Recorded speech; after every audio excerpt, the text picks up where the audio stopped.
परमेश्वर के दैनिक वचन।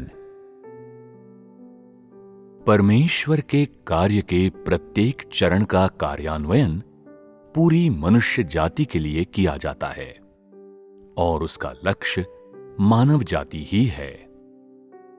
यद्यपि उसका कार्य देह में है, फिर भी यह संपूर्ण मनुष्य जाति के लिए है।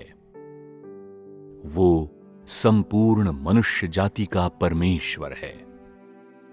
वो सभी सृजित और गैर सृजित प्राणियों का परमेश्वर है।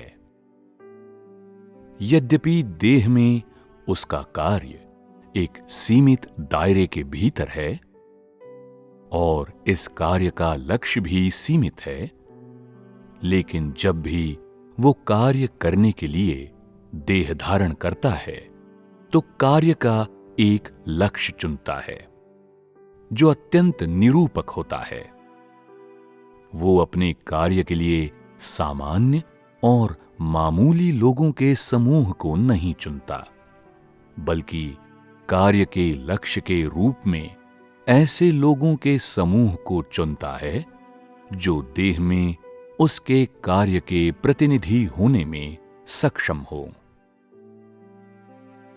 वो ऐसे लोगों के समूह को इसलिए चुनता है क्योंकि देह में उसके कार्य का दायरा सीमित होता है और इसे विशेष रूप से उसके देह के लिए तैयार किया गया है और इसे विशेष रूप से देह में उसके कार्य के लिए चुना गया है।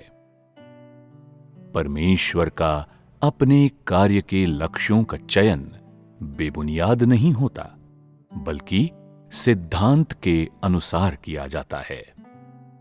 कार्य का लक्ष्य देहधारी परमेश्वर के कार्य के लिए लाभदायक होना चाहिए और उसे संपूर्ण मनुष्य जाति का प्रतिनिधित्व करने लायक होना चाहिए। उदाहरण के लिए, यीशु के व्यक्तिगत छुटकारे को स्वीकार करने में यहूदी संपूर्ण मनुष्य जाति का प्रतिनिधित्व कर सकते थे और देहधारी परमेश्वर की व्यक्तिगत विजय को स्वीकार करने में चीनी लोग संपूर्ण मनुष्य जाति का प्रतिनिधित्व कर सकते हैं। यहूदियों द्वारा संपूर्ण मनुष्य जाति के प्रतिनिधित्व का एक आधार है और परमेश्वर की व्यक्तिगत विजय को स्वीकार करने में चीनियों द्वारा संपूर्ण मनुष्य जाति के प्रतिनिधित्व का भी एक आधार है। यहूदियों के बीच किए गए छुटकारे के कार्य से अधिक और कोई चीज छुटकारे के महत्व को प्रकट नहीं करती और चीनी लोगों के बीच किए जा रहे विजय कार्य से अधिक अन्य कोई भी चीज विजय कार्य की संपूर्णता और सफलता को प्रकट नहीं करती।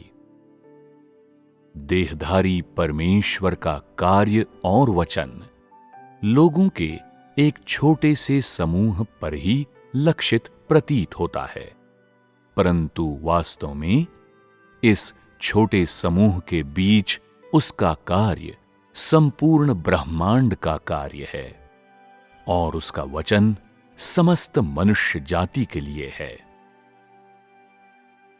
देह में उसका कार्य समाप्त हो जाने के बाद जो लोग उसका अनुसरण करते हैं, वे उस कार्य को फैलाना शुरू कर देंगे जो उसने उनके बीच किया है।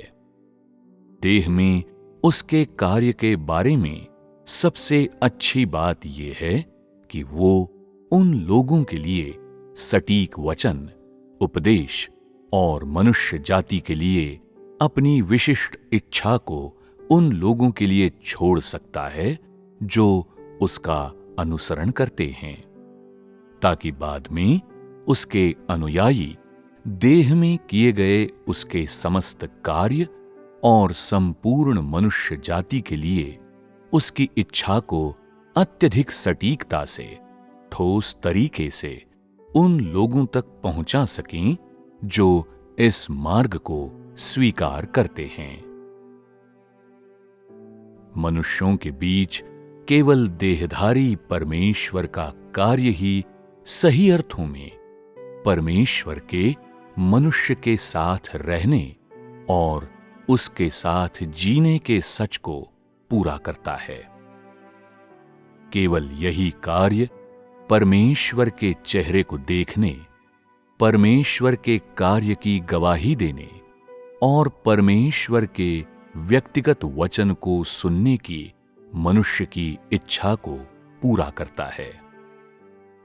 देहधारी परमेश्वर उस युग का अंत करता है जब सिर्फ यहोवा की पीठ ही मनुष्य जाति को दिखाई देती थी और साथ ही वो अज्ञात परमेश्वर में मनुष्य जाति के विश्वास करने के युग को भी समाप्त करता है।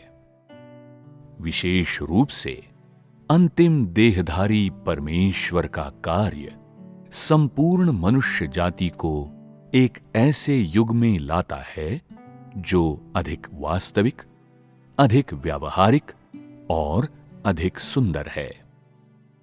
वो केवल व्यवस्था और सिद्धांत के युग का ही अंत नहीं करता, बल्कि अधिक महत्वपूर्ण ये है कि वो मनुष्य जाति पर ऐसे परमेश्वर को प्रकट करता है जो वास्तविक और सामान्य है, जो धार्मिक और पवित्र है, जो प्रबंधन योजना के कार्य का खुलासा करता है और मनुष्य जाति के रहस्यों और मंजिल को प्रदर्शित करता है, जिसने मनुष्य जाति का सृजन किया और प्रबंधन कार्य को अंजाम तक पहुंचाता है और जिसने हजारों वर्षों तक खुद को छिपा कर रखा है।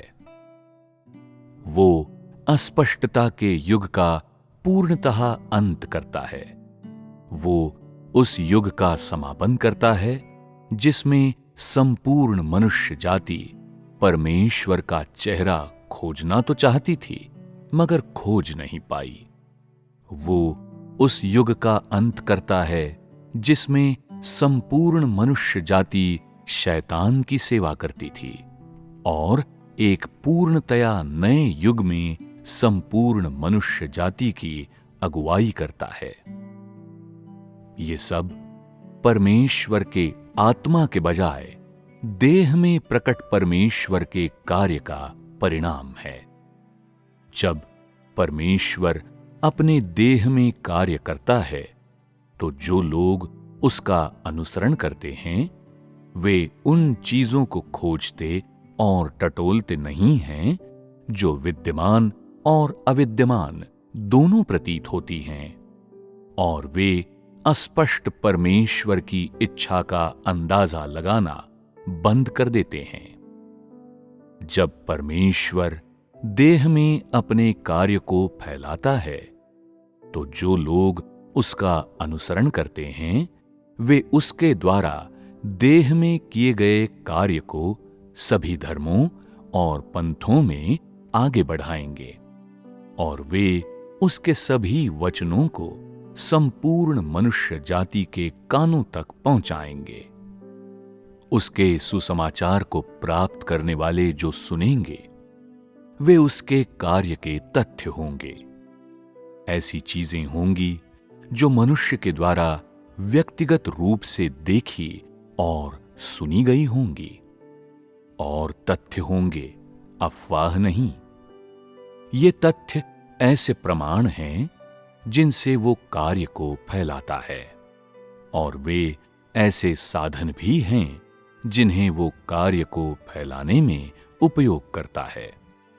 बिना तथ्यों के उसका सुसमाचार सभी देशों और सभी स्थानों तक नहीं फैलेगा। बिना तथ्यों के केवल मनुष्यों की कल्पनाओं के सहारे वो कभी भी संपूर्ण ब्रह्मांड पर विजय नहीं पा सकेगा। पवित्र आत्मा मनुष्य के लिए अस्पृश्य और अदृश्य है, और पवित्र आत्मा का कार्य मनुष्य के लिए परमेश्वर के कार्य के किसी और प्रमाण या तथ्यों को छोड़ने में असमर्थ है। मनुष्य परमेश्वर के असली चेहरे को कभी नहीं देख पाएगा। वो हमेशा ऐसे अस्पष्ट परमेश्वर में विश्वास करेगा जिसका कोई अस्तित्व ही नहीं है। मनुष्य कभी भी परमेश्वर के मुख को नहीं देखेगा, न ही मनुष्य परमेश्वर के द्वारा व्यक्तिगत रूप से बोले गए वचनों को कभी सुन पाएगा।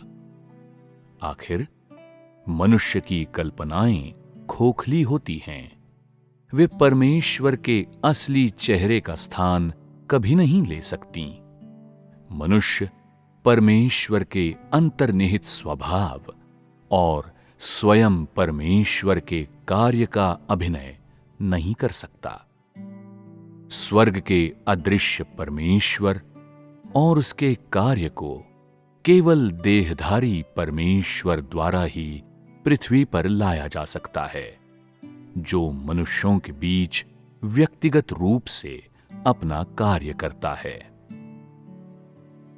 परमेश्वर के लिए मनुष्य के सामने प्रकट होने का यही सबसे आदर्श तरीका है, जिसमें मनुष्य परमेश्वर को देखता है और परमेश्वर के असली चेहरे को जानने लगता है।